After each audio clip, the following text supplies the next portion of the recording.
It was a time when Thomas Edison was perfecting the magic of motion pictures.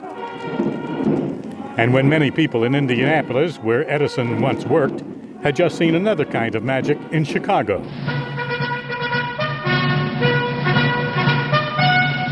John Philip Sousa was just one of the attractions at the Chicago World's Fair, which was attended by nearly 26 million people over a 6-month period in 1893.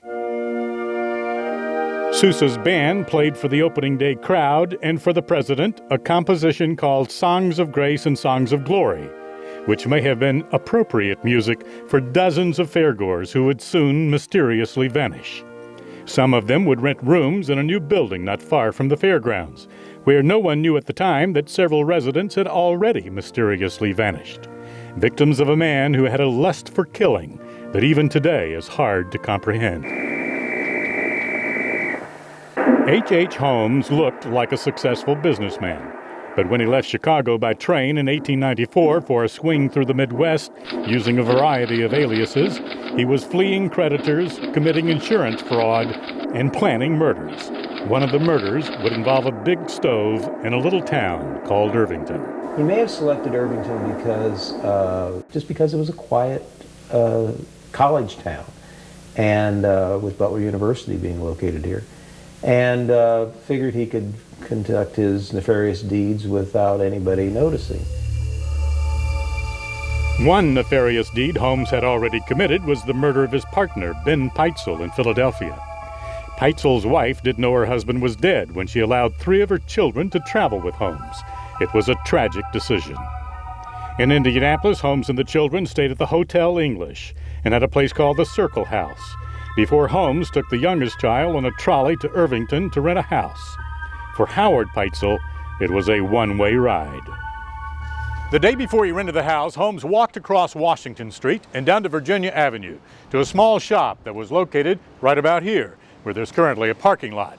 The shop owner, Albert Schiffling, specialized in safes, but he could also repair your bicycle and sharpen your knives. He recalled that Holmes introduced himself as a doctor and carried 2 black bags filled with surgical instruments and wanted them sharpened as soon as possible.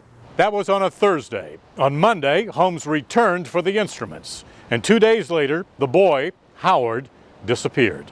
What do you think he was getting those tools sharpened for? Well, I think the assumption is that he was going to use them to carve the body up so he could place them in the stove.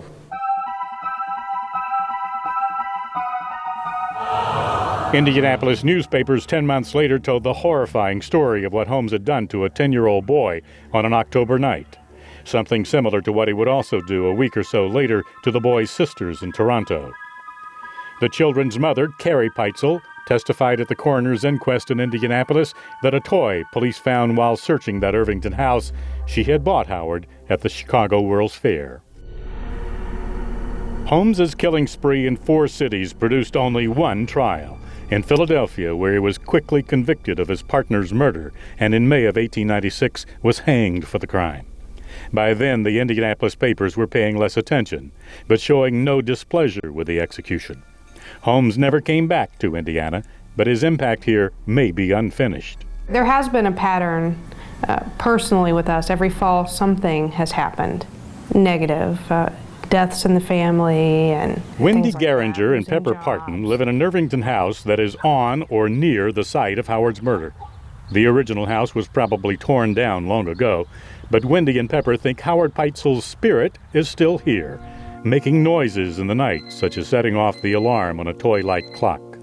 The homeowners once hired a psychic to get rid of the ghost, but they now use a website to promote it, because they think Howard, like the organizers of the World's Fair, wants people to remember his story. And we want to tell Howard's story because, like what Wendy said, Holmes gets the attention. And then Howard is just another Holmes statistic. And so he's done a lot to get our attention. He's tried to get our attention, and so maybe this is why he's tried to get our attention.